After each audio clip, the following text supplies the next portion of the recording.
Hey, this is Christian Roldan. And Jordan Morris from the Seattle Sounders Football Club. And you're listening to This is Nos Odietis. This episode of Nos Odietis is sponsored by Full Pull Wines, a Seattle-based wine retailer and proud sponsor of Nos Odietis since 2011. Full Pull was founded in 2009, is based in Seattle, and is owned and operated by longtime Sounders supporters. They offer the best boutique wines of the world to members of their mailing list, with special focus on their home, the Pacific Northwest. Here we go. Come on! Hey, O'Shan! Let's go! A sideline fry! The Seattle Sounders have done it! MLS Cup winners! Here comes Rangers through the middle to crown it for Seattle! And now they truly can start the celebrations. It's the Sounders MLS Cup. Nicola Dero leaves absolutely no doubt! The Sounders rule the region! Seattle Sounders is going good! They've scored! They've scored! Finally! This feels fucking awesome. This is a tiny dog. Is that what you young people call twerking? And Porter says, cheated! You want to win? This is the Seattle Sounders, bro.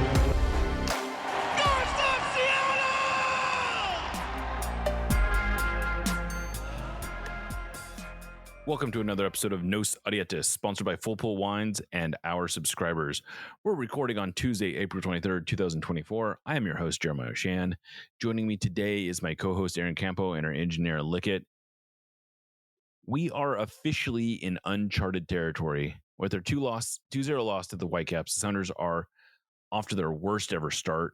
They've never before failed to win at least 2 of their first 8 games, and their 6 points are now 2 fewer than the 8 they had at this point in 2018. Their latest loss is probably their worst of the season. Not only was it their first by multiple goals, but it also showcased some shocking mistakes and even more surprising loss of composure. On top of all that, it felt an awful like a must-win game. It was maybe their worst performance of the season. Aaron, what do we do now? What do we make of this? This is spiraling very, very badly. It is, yeah. It's we talked about this earlier in the season when we still felt pretty confident about their ability to turn it around. That the danger of not getting it turned around was that it could spiral. We talked about it after the Montreal game. Well, Mark and I did. That you had to keep the momentum going. And, you had to hope it wasn't similar to that Dallas game in 2016 where the Sounders put up 5 out of nowhere. Mm-hmm. We're not there yet. It's been 2 games since then, but it feels like 20, but it's only been 2. Oof. And here we are. And I agree, the worst performance of the year. It's a tricky one, right? Because before the Reagan red card, I don't think it was any worse than any other home games. I wasn't. No, it was playing out thrilled. like a lot of their home games. Yeah, I wasn't thrilled with how things were going. The first 20 minutes especially were a real test of patience because it was so much of the same stuff. But after the first 20 minutes, they were starting to put together some decent looking moves. Their possession was starting to look a little less aimless, and Vancouver was doing absolutely nothing. So there were positive signs, but I don't think anybody was thrilled. And then the red card comes, and then, 2 horrible giveaways in the back, another red card that you alluded to, which is one of the worst red cards I've seen from a Sounders player. A truly, really just disappointing tackle. I was really disgusted by it from Alex. And, it's funny. Like I try to think about how I would have felt if that Atencio shot in like the 92nd or whatever minute had gone 94th. In. If 94th minute, yeah, easily the best chance of the night down with down 2 men. Would I have felt better? I don't know. I would have felt good for Josh, especially after the lineup decisions. I've never felt worse about this team than I do right now. I don't think. Even in 2016, because I felt like, Ziggy was probably going to be moving on. We knew Ladero was coming in. We knew that a rebuild of sorts was probably on the way. Right now, this team is so frustrating because there are so many good pieces here that have played pretty well, especially in defense, that, like the next version of the Sounders that we have expectations for is probably going to look extremely similar to this one. And at this time right now, that's kind of a scary prospect because I'm falling out of love with some of these guys. And I hate to say that, but it sucks, man. Yeah. Well, let's break this into a few parts. Let's talk about that first 30 odd minutes where they were playing 11v11. I did think it was very funny. The Whitecaps, I was reading the Whitecaps recap of the game, and they said they were controlling the game up until that point. That's not what was happening, for what it's worth. No, it was not. I thought if anything, the Sounders, like at that point, the Sounders had 4 shots. The Whitecaps had 1. It was actually a decent look, but it was from it was a 20-yard shot or something like that. I think it forced Fry into a save. But the Sounders were getting better looks. They were controlling possession. I didn't think they looked particularly likely to score, but I didn't think Vancouver looked any more likely to score. It, to me, felt an awful lot like a game that was heading towards 0-0. Maybe Sounders would pull out a late goal and salvage a result there. So it wasn't necessarily an encouraging performance, but it wasn't shaping up to be particularly poor from a universal perspective. But in a sense, maybe 0-0 in a way would have maybe been even worse, because I think it would have given a false, like, I do think if there's a positive to come out of this, maybe this result is sort of a wake up call, a shake you in your seat kind of thing. Like, we got to do something. Right. Yeah, I very much feel that way. And I think that there can be some value in that, because you get the win against Montreal, you look great. And then you go down to Dallas and you don't do a whole lot in the attack, but hey, we got a point on the road, and Dallas is always a tough place to play. And then you come back here and you do this, against a Cascadia rival, against the team that you have to feel like you can beat at home, or at least compete with at home, and then just to lose in such an embarrassing way, to just gift them their 2 goal. I think that that's the thing that's so frustrating, is that even after going down a man, it's not like Vancouver was threatening that much. I think that there's a chance that the Sounders grind out a 0-0 in this game without the really bad giveaways. And Arriaga is gone, so I'm not gonna speak ill of the dead with his, and I know he's just trying to make a play. Yamars, man, what are you doing? Like, I love Yamar, great player, but that's and he's put in a horrible position as well by Obed there. Just the kind of mistakes that they cannot be making, right? Because the margins are just way too thin for that, because they're not going to make up those goals. We know they're not going to make up those goals. Just really a punch to the solar plexus kind of game. Just there's nothing else to say about this team right now.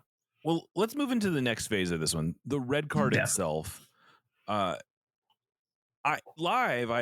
didn't see anything, frankly. Like you can watch, if you watch the game if you watch this at full speed, it looks like absolutely nothing. The replays do show Reagan both shoving and stepping on Gould's calf. I thought a yellow card was a totally appropriate call. If it had been called a red live, I think I would have actually been okay with it, even if I didn't love it. But I think there's a fair argument to be made for it being red.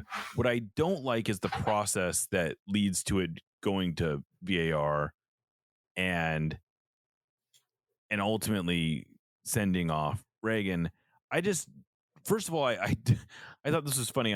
The way I worded maybe I was poor in the way I worded it, but I asked the referee in the post game.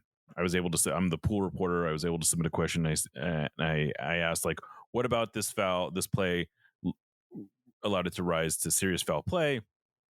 They answered that one kind of innocuously. And then I said, and why did it take 5 minutes for this to get reviewed if it was clear and obvious? And they said, well, the first half of the review only took 2.5 minutes. And I just thought that was a very well, okay, so why did it take 2.5 minutes for a clear and obvious decision? The whole thing ends up taking about 5 minutes, but the actual, I guess, so if I'm to understand correctly, apparently it only has to be clear and obvious for them to send it down. But then once it's in the referee's hand, it's no longer, the clear and obvious thing is no longer at play. I don't know. But either way, if it takes you 2.5 minutes to look at something, to me, especially a foul like that, that's not clear and obvious to me. And I just don't, I think that's a misuse of the system. I was also really disappointed because they kind of sold this, you're gonna hear VAR announcements in the stadium, and they sold it as being, he said after review he did a foul and now he's ejected. There's no context about the decision. It's just this is what we saw, this is what we decided. There's nothing about the thought process. The broadcast doesn't have the discussion because I want to know. I want to know why that rises to the level of a red card, and all the other times that happens in a game, it's either a foul or a yellow card. I want to know what, because I think that's my biggest frustration with referees in soccer, especially. I feel like soccer referees are really bad about this. Is that people want to understand the rules. Right? Mm-hmm. Like, I am willing to accept that I don't understand the rules as well as you do, but you need to tell me what I don't understand, right? You need to tell me what about this is a red card, whereas this identical play is not. Right. And why, like you said, why it takes you 5 minutes to determine that it's a red card. Right. Like if he had come out and said something like the combination of the shove and where on his leg he made contact, those combined elements, and that he wasn't really the distance from the ball, like there's a lot of ways they could have explained this. I think that would have been perfectly justified, which I guess is my way of saying I don't hate the call. I just hate the process that leads to the call, and I want more insight into the decision, because the way that they did it, I felt like just failed on multiple levels, and that was more my frustration. And I guess to some degree, I'm also a little frustrated with Jackson, even though it's the kind of challenge a center back is making all the time, which is just basically following the forward to midfield and sort of like not allowing them to comfortably check to the ball. He is a little sloppy there, which I would like him to be better than. He uses more force than is probably necessary to neutralize Ryan Gauld. Ryan Gauld is a very tiny young man, and Jackson Reagan is not. So I think that's fair. I hate the call personally. I think it's a terrible call. Fair enough. Like I said, I am willing to accept that I'm wrong about that, but you got to tell me. You got to point out what it is about that call that that makes it a red card. And I think also it's just the bait and switch of being like, oh yeah, we're going to start explaining these calls now, and then just citing the rule. Right. Yeah. That's sort of the call, but that's the same frustration I have with the whole pool reporter process, which is we get to ask them questions and then they get to recite the rule book back to us. And it's like, come on, man, like what are we doing here? Like, let's have, if we're going to have this process, let's have some insight, because you're just wasting everyone's time. And it's just frustrating to me on a personal level. But all right, so then let's get through the next 20 odd minutes where they're actually playing pretty even. Like the Sounders did not look like they were getting run over even after going down a man. They had a great chance to take the lead actually on a free kick that came right before halftime, where Albert Rusnak or Christian Roldan gets fouled right outside the penalty box. Albert Rusnak takes the free kick, finds Jordan Morris open at the back post, and Morris does not make good contact, hits his header wide. Huge missed opportunity there. It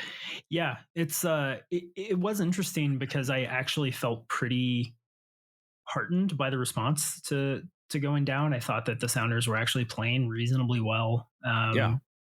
in the immediate aftermath, at least, they looked, I think, more threatening than they had prior to the red card. They looked like they had a little more aggression in them. I really liked the formation change, the tactical shift after the red card. I thought that was a good call. I thought removing Raul was the right call. So I was pretty encouraged, and I know Stefan Fry spoke about this. I can't remember if it was after the game or if it was at training this week, but he said he was frustrated that he felt like, okay, we're in a bad situation because of the red card, but we have this opportunity now to use this as a catalyst. Right. And after the game. Yeah. And it felt like maybe they were going to do that. It felt like they were maybe headed in that direction, and it's the hope that kills you, I guess. I don't know. Yeah. Yeah. And then so immediately out of halftime, they looked like they actually were playing okay soccer. It looked like they were maybe going to be able to manage this game. And then, so this is one, you mentioned this before. Obed Vargas gets the ball near the top of the penalty area. He has a square pass to play to Arriaga if he wants it. And Arriaga has a ton of room to run into if that's what he does. But instead he plays it back to Yeimar. Now I'll defend that. I'll say Obed didn't make the best choice, but I didn't think he put Yeimar in a particularly bad situation. There's not a ton of pressure on Yeimar. To me, what he's essentially doing is playing it back to Yeimar with the idea that Yeimar is probably just going to boot it out. There's no reason to get cute here. And instead, Yeimar tries to play a pass, which I can't tell you. Like, maybe he's playing it to Obed, but apparently João Paulo is like a line farther up, and so maybe he's looking to him. Either way, it gets picked off right at the top of the penalty area. It gets played over to Ron Gold, who blasts it past Fry, who does get a hand to it, but I don't know. I don't think that's a very, it's scored as something like a 0.50 XG on target. Like that's not a savable shot, really. I don't blame Fry for not making that save, but when I'm apportioning blame, I put that mostly on the veteran center back rather than the young midfielder who just, he plays a ball back. It's not it's not the best pass, but Yeimar was not under any pressure. It's a pass that Yeimar should be able to recover from. It's not a hospital ball, right? And I know I called out Vargas because it's not the best pass to make there. And I always want to try to be holistic about it, but you're absolutely right that if you're apportioning blame for this one, I think like 80% of it has to go to Yeimar. He's not the safest passer in the world, but this is uncharacteristic for him, even in this situation, especially. Like, yeah, there's no reason to play that ball. Like, you don't have to. I don't know what we're doing here. Right. And then so I don't know, the game kind of calms down at that point for a little bit. It's not like Vancouver was throwing waves of pressure at the Sounders or anything like that. But I feel like what happened here was Arriaga was able to dribble a guy, and then he sort of got in his head that he could just do this, and he tries to dribble. Right. He tries to dribble one defender and then attempts to nutmeg Brian White again at the top of his penalty area. White does not get nutmegged and just kind of walks in on goal. Again, what are we doing here? Like, what is the possible thought process there? It's crazy, man. I mean, I think you're right that he probably says, "Oh, it worked once." I think he probably wants to move away where he can play. He wants to show off. He wants to make a good play. Yeah. The look on his face when he's chasing the play is pretty heartbreaking. Like, if you go back and watch the play, you can tell he knows how bad he messed up. And I don't know. It's not, I would say that that's a mistake that is probably more characteristic of Arriaga than Yeimar's was of Yeimar. Cause he's had a few perplexing decision making moments in his Sounders career, as much as I do like him as I did like him as a player with the Sounders. But that one has got to take the cake, man. Because I still think at 1-0, 10v11, the Sounders have a chance in this game. Yeah, absolutely. Even though they always, yeah, absolutely. They definitely dipped when Vancouver scored, but they weren't that much worse than they are with 11 guys, like this game wasn't out of reach yet. Right. And there's a million ways you get back into this game. Yeah. At that point. Yeah. And it's just, this is a team that I think people were nervous about playing coming in, and 99.9% of the time, the Sounders were not under any pressure. We're not being threatened by Vancouver. They just give them 2 goals. Yeah. It's just, and how much different are the emotions for this team, the vibes just in general in the fan base, if the Sounders go down a man and win this game 1-0. Right. Yeah. What a boost that is. Right. Yeah, absolutely. And then, of course, almost immediately after they give up the goal, Alex Roldan just comes in and just I think you can argue he was attempting to play the ball, but it's a sloppy, ugly, nasty tackle, and you can just see as soon as he sees the ref reaching, he's just walking off the field, which I guess maybe you give him some credit for that. I don't know, but it's a horrible tackle, and I think he's going to be lucky not to get suspended. If he does, he may get suspended. If he doesn't get suspended, I think he lucks out a little bit. Yeah, I think that's a clear violent conduct penalty. It's the kind of tackle that I just never, ever, ever want to see a Sounders player make.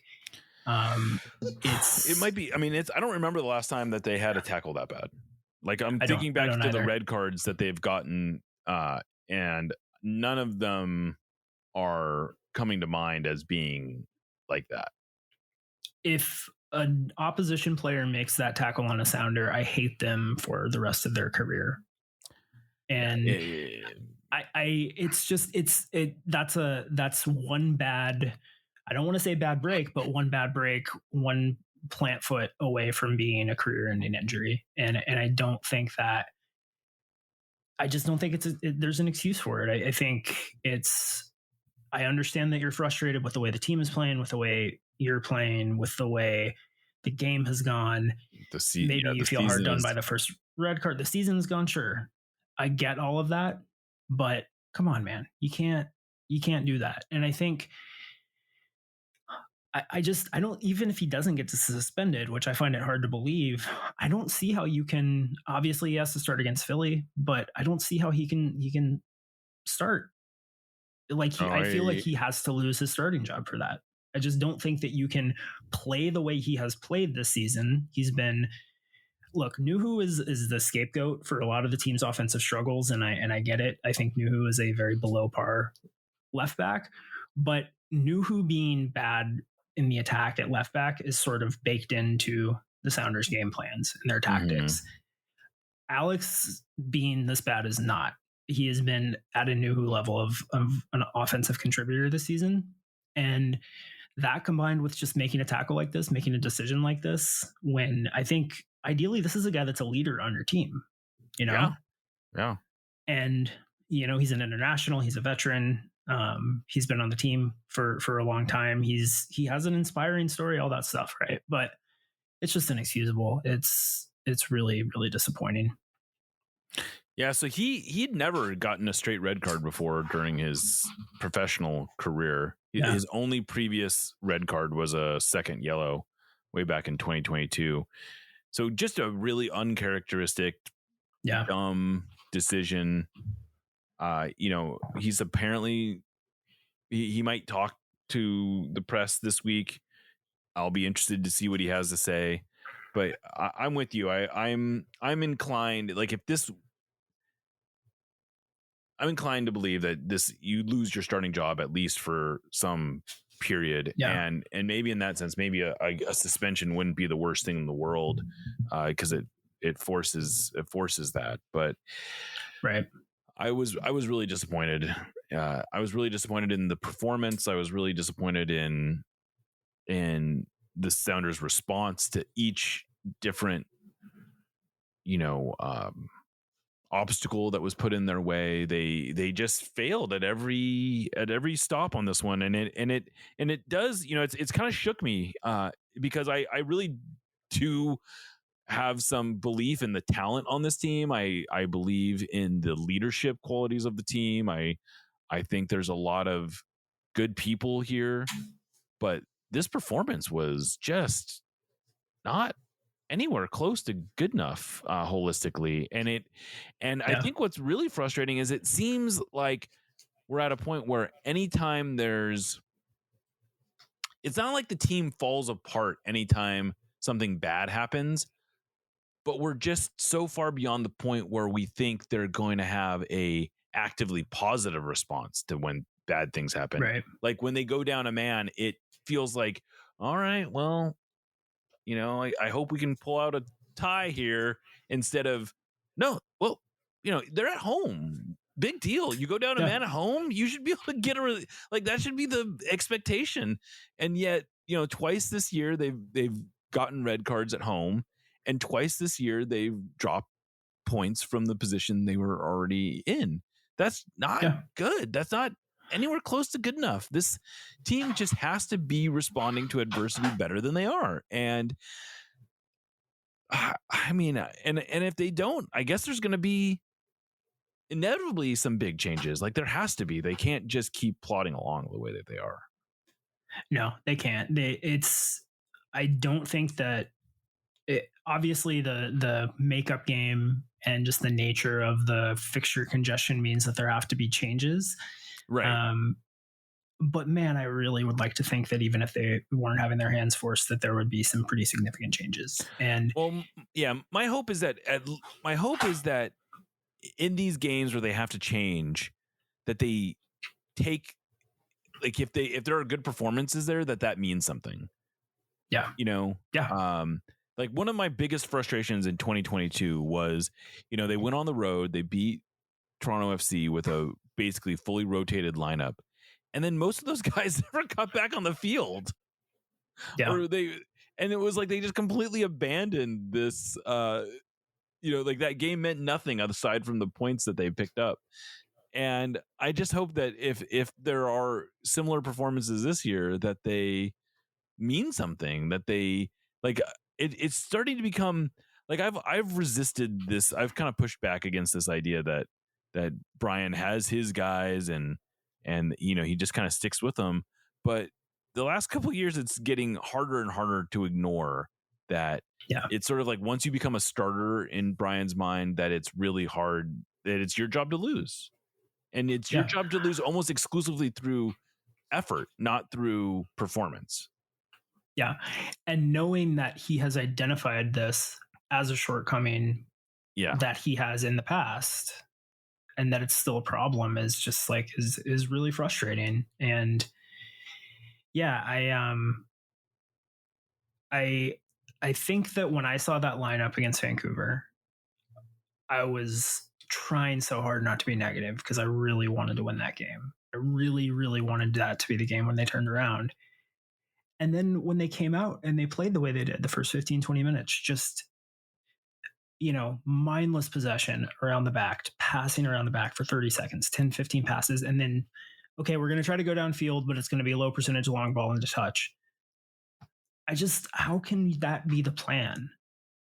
How can that be the way you want to start out these games? What were the lineup decisions that you were most bothered by in that game? I think that starting Nuhu and Alex again is a problem because you have to have one of your fullbacks attacking. I know that tactically they really only want one of their fullbacks involved in the attack, but neither one of those guys have been getting it done in that regard. I think Raul starting centrally again, I feel like you had to start him against Montreal. You had to start him against Dallas, because of the way he played against Montreal. Although, I mean, in hindsight, I'm not convinced he actually played that well against Montreal. He had a deflected goal and a penalty, but I get that you feel like you have to start him because he scored twice in a game, and he was invisible against Dallas. Leo Chu has not played since he came back. Yeah, that's a weird one. And so, yeah, I think just change something, show that you understand that what you're doing has not worked. Right. And we need to tweak something. And they didn't do that. And that was just, if it had turned out well, if things had clicked, I would have been happy to say, I had some trepidation about the lineup, but in the end, it worked out okay. And Brian was right. But, hindsight's 2020, but we have a lot of hindsight with this team playing that way this season to feel pretty comfortable making those judgments ahead of time now, I think. Yeah. Yep. Yeah. I don't want to make it sound like I think Cody Baker is somehow the key to their offense, but it is defying a certain amount of logic that here's a guy who was on the field for all 5 of your goals and he can't get meaningful minutes now. Yeah. It's very bizarre. And also was on the field for the first Sounders goal from the run of play of the year and set up the first Sounders goal from the run of play this year. That's a fair point. A fair point. Every run of play goal they've scored. Yeah. Yeah. He's been on the field for it. He set up, a couple of them, I think. And I'm with you. Like, I think that he's going to regress if he gets meaningful minutes. He's not going to be the catalyst. He's not the difference. Right. But he's almost become sort of an avatar of understanding what's wrong with this team, right? Like, you can't keep doing this. Here's a guy that gives you something different. I mean, at this point, like, I would be fine with moving back to 3 at the back, right? And playing with wing backs again, changing something that drastic, but I'll take anything at this point. Yeah. I hear you. Well, I think we're going to call this a segment. I want to come back, do a quick bit on Javier Arriaga that got traded on Tuesday morning, talk about the ramifications of that a little bit. And and then we'll get out of here. But you're listening to Nos Audiatus.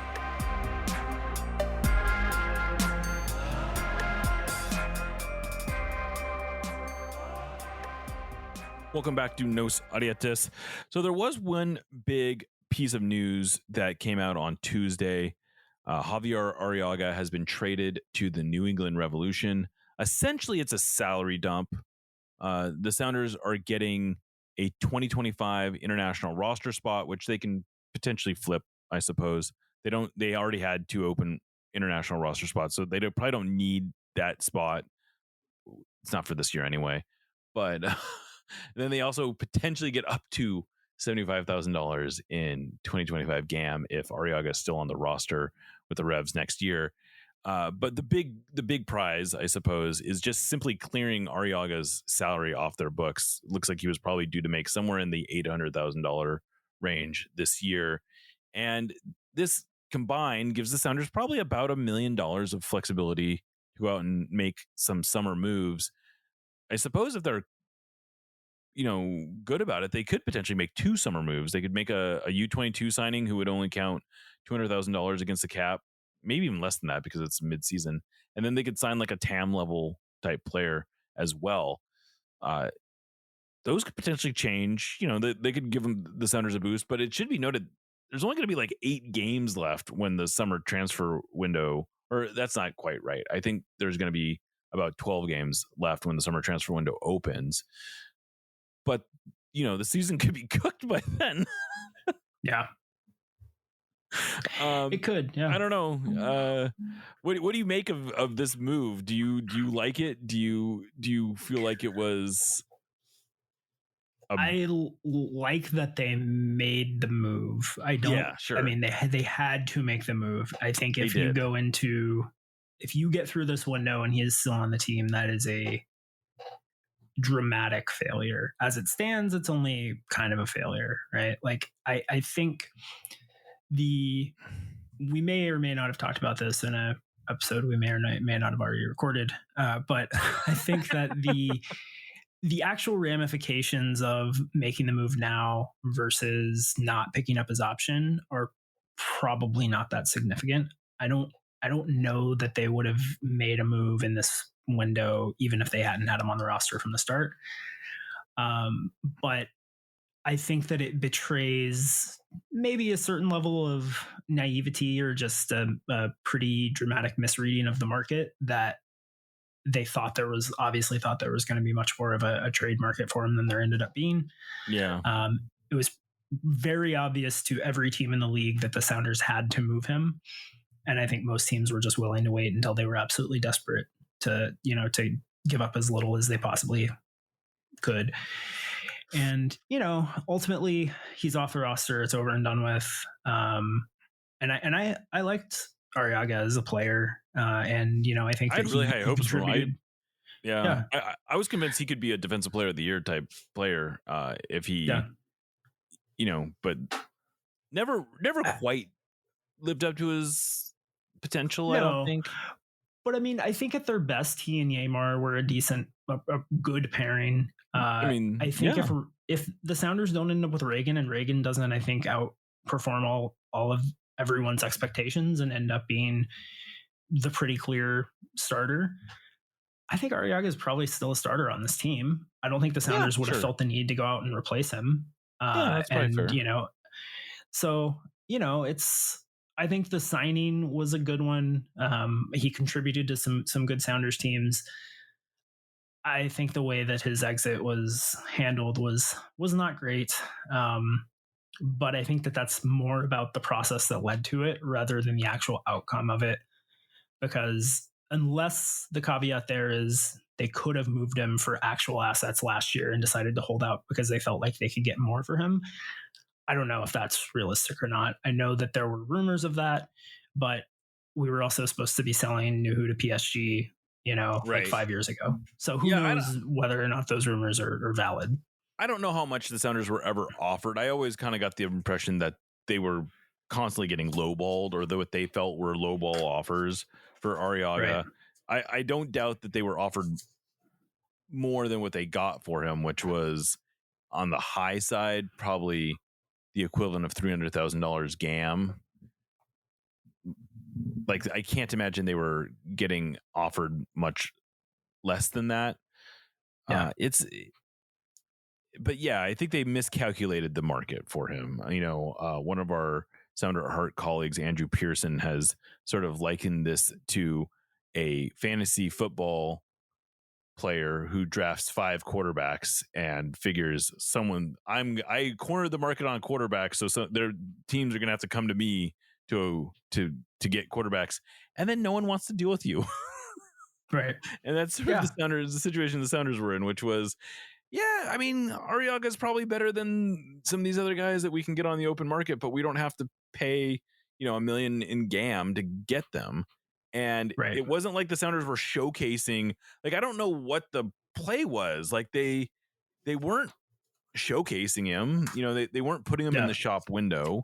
So I don't know, like, I'm not quite sure, he wasn't getting runs of games with Ecuador. So I don't know how the calculation where they thought his value was going to increase just by other teams getting desperate seems like a poor process, frankly.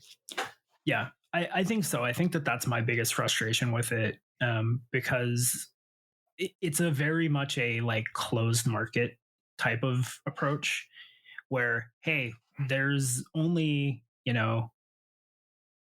2 starting quality cornerbacks on the market. So if you want a cornerback, you got to come to the Atlanta Falcons, right? Right. There's a lot of center backs out there in the world that you can go sign. You don't have to trade for them. You can just go sign them. And I think you're right too, that like, if teams are looking for a marginal upgrade at center back, or they just need to fill a spot with a body, even if he's the best guy available, if he costs 3 times as many assets as the next guy that you can sign that's 80% as good, I mean, you're probably going to go for the guy that's 80% as good and try to upgrade later and when the timing is better. So I think I was going to say most of the thing that I think makes it even more of a frustrating, like, you can see a lot of center backs have been traded for significant amounts of GAM over the last few years. New England has a player on their roster right now, Dave Romney, who they paid a bunch for. But the key to a lot of those big trades is like the players were making relatively small wages.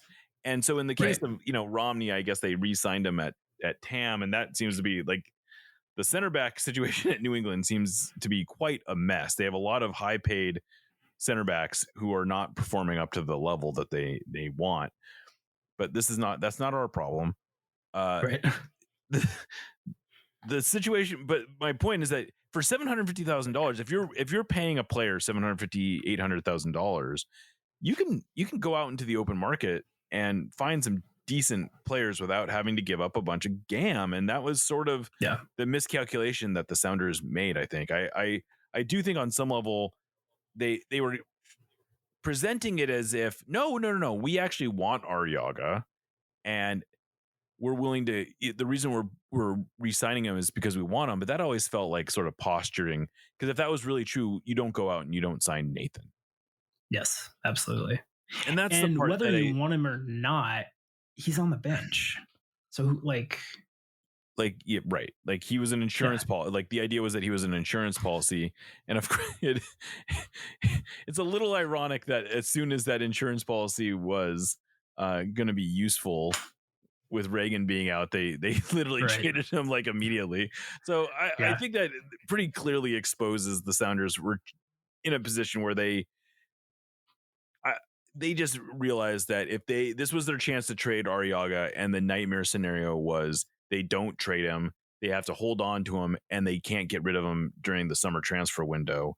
And now you don't have any assets to go out and try to make a signing, which even if it's can't salvage your, I don't think, like, my expectation is that a summer signing is not designed, might not be in a position to salvage their season. They, if they don't get that player signed the day the window opens, they will only be eligible for 8 league games and then potentially League's Cup. I think they have to just completely be looking at this player as getting a head start on prepping for 2025. And it would be pretty disappointing if they used assets this summer to sign a player who doesn't have real upside for 25. Yeah, I totally agree. I think that if you are going to make a signing to save your season, it's got to be a marquee DP signing, and moving Arriaga doesn't pave the way for that. No. But it's still like you don't have that many windows. You've got 2 windows a year to make your team better. And so the focus has to be, this is a guy that we are comfortable paying a TAM level salary to be on our team for 2 or 3 years. It's got to be a player that you're comfortable committing to for the next iteration of the team rather than right now. Which, I think anybody will be happy with a player that improves the team even a little bit at this point. Like, I don't think anybody's necessarily going to be complaining that, hey, this money that used to pay Arriaga is now paying a guy who is useful rather than just sitting on the bench. So, yeah, Yep. All right. Well, that's probably a good place to end it. Thank you so much to our sponsor, Full Pull Wines. Thank you to Sounder at Heart subscribers for making this all possible. If you want to get involved with Sounder at Heart, memberships start as low as $3 a month or $25 a year. And anyone that wants to support this, it's greatly appreciated. I am Jeremiah Oshan, signing off for Aaron Campo and Lickett. This is Nos Audietes. Remember, you'll never yell it alone.